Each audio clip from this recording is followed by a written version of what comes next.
तो क्या इतना बड़ा टाइटैनिक जहाज इतना ही कमजोर था कि एक बर्फ के चट्टान से टकराने से ही टूट गया? देखो, टाइटैनिक जहाज बिल्कुल भी कमजोर नहीं था। यानी कि टाइटैनिक जहाज को जिन रिवेट्स और स्टील से मिलकर बनाया गया था वे काफी मजबूत हुआ करते थे। लेकिन जब टाइटैनिक जहाज डूब गया तो बाद में स्टडीज के अकॉर्डिंग ये पता लगाया गया कि जिन स्टील्स और रिवेट्स का इस्तेमाल टाइटैनिक जहाज को बनाने में किया गया था वे सारे स्टील्स और रिवेट्स काफी मजबूत तो हुआ करते थे, लेकिन ठंडे पानी में वे काफी आसानी से टूट जाया करते थे। और यही एक वजह रही कि जब टाइटैनिक जहाज बर्फ की चट्टान से टकराया तो वे ठंडे पानी में आसानी से टूट गया।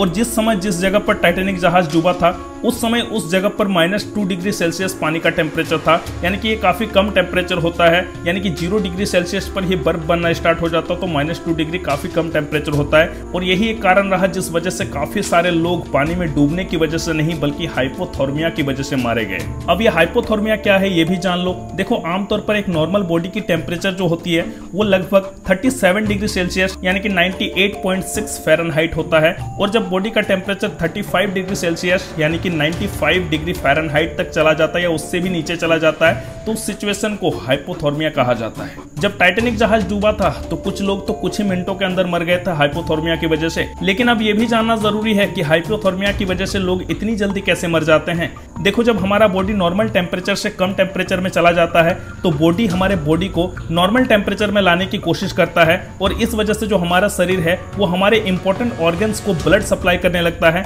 जिस वजह से काफी कम टाइम में ही हाथ पैर सुन्न पड़ जाते हैं और ठंडे हो जाते हैं। और उसके बाद धीरे धीरे हमारा हार्ट भी काम करना बंद कर देता है और ऐसी सिचुएशन में ही लोगों की मौत हो जाती है। तो यही था मेन रीजन, जब टाइटैनिक जहाज डूबा था तो उस जगह पर पानी का टेम्परेचर काफी कम था जिस वजह से लोग हाइपोथर्मिया की वजह से ही मारे गए। जानकारी कैसी लगी है कमेंट में जरूर बताना। इस तरह की और भी इन्फॉर्मेटिव वीडियोस के लिए आप हमारे चैनल को सब्सक्राइब करना मत भूलिएगा। मेरा नाम है करण और आप देख रहे रियल क्रेज। जय हिंद, जय भारत।